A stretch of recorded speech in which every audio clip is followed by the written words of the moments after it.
एक बेंच पड़ी थी और बैठकर वहां समुद्र की तरंगे देख रहे थे और नाम जप कर रहे थे। एकांत था, कुछ थोड़ा सा अंधेरा भी हो रहा था। बेंच पर बैठे नाम चिंतन करते हुए समुद्र की तरफ देख रहे थे तो अचानक देखा कि बेंच के समीप एक पारसी सज्जन खड़े हुए हैं। सफेद पोशाक, सफेद पाग बांधे हुए ऐसे खड़े हैं।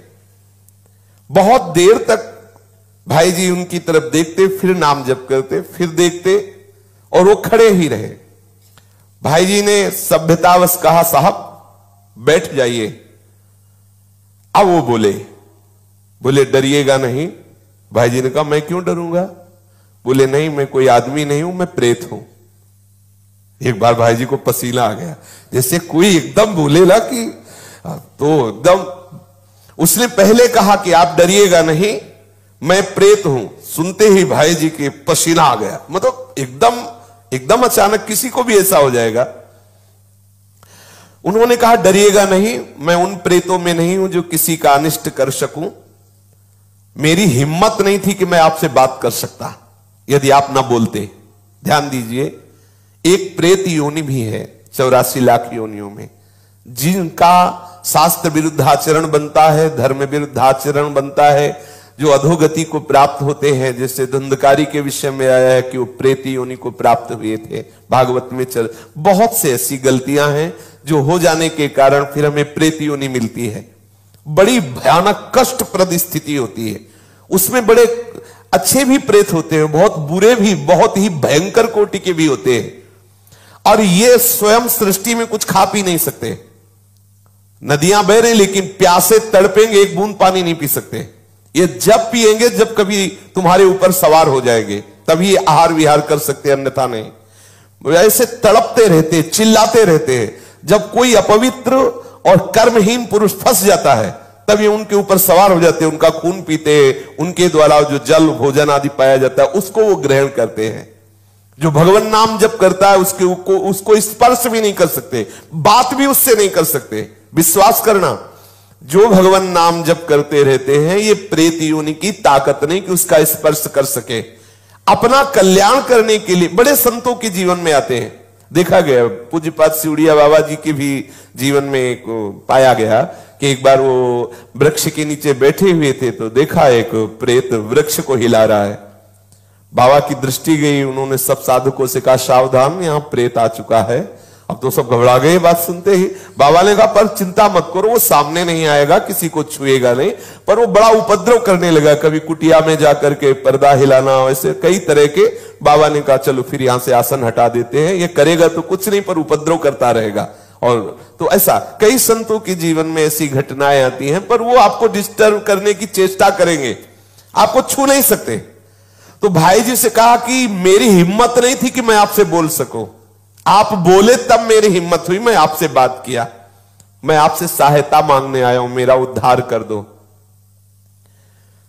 भाई जी थोड़ा हिम्मत किए, जब वो बोला आपसे सहायता करने आया, आपका मैं अनिष्ट नहीं करूंगा। मुझ में ऐसी ताकत नहीं है कि मैं यहां किसी से भी बोल सकूं। जब तक कोई मुझे बुलाएगा नहीं तब तक मैं बोलूंगा नहीं। देखो ये सूक्ष्मता की बात। जिससे कोई खड़ा है, ए कौन हो, सुनो हमसे बात करो, अब वो बात करेगा। अगर आप ऐसा ना बोले तो इसीलिए बोलने की जरूरत क्या है। जैसे आप गंगा किनारे भ्रमण कर रहे हैं या कहीं कोई ऐसा दृश्य दिखाई देता, नेत्र नीचे कीजिए, चले जाइए।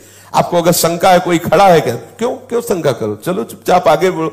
ए कौन है, सुनो बात करो हमसे, तो फिर बात कर लेगा तुमसे। वो कह रहे हैं, वो प्रेत बोला, हम लोगों के लिए आदेश, पूरी सृष्टि में मैं किसी को अपनी तरफ से नहीं छेड़ सकता जब तक कोई हमें न छेड़े। अच्छा, जैसे उनकी वृत्ति मलिन होती है, तो जब तक आप अपवित्र नहीं हो, जैसे जूठे मुंह हैं, ऐसे ही सब अपवित्र हैं, गंदे आचरणों का चिंतन कर रहे हैं, उनको प्रवेश होने की गुंजाइश है। कोई न कोई ऐसी घटना करेंगे जिससे आप उनसे आकर्षित हो, वस्त्र के द्वारा या किसी आसन के द्वारा।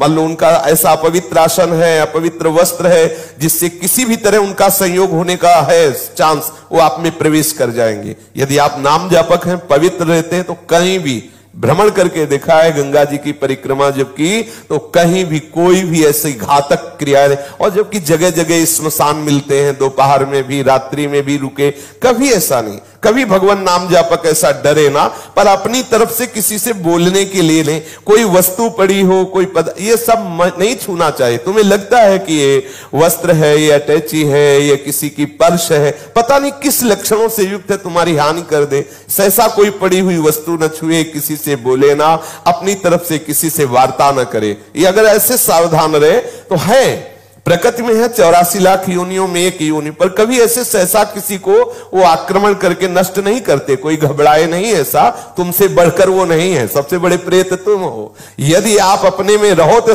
लाखों प्रेत आपके अधीन हो जाए।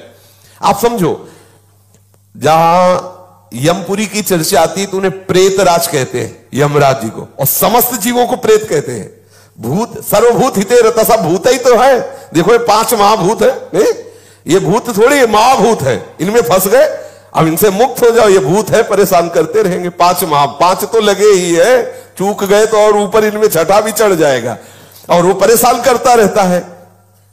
इसलिए मैं प्रतीक्षा कर रहा था कि आप बोले तो मेरी हिम्मत पड़े।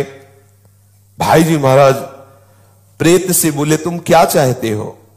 बोले, मेरे पास बहुत सी शक्तियां हैं, मैं कोई साधारण प्रेत नहीं हूं, मुझे गीता याद है पूरी। वैसे तो कहते गीता के श्लोक बोलो तो प्रेत भग जाएगा, वो कह रहा मुझे गीता याद है।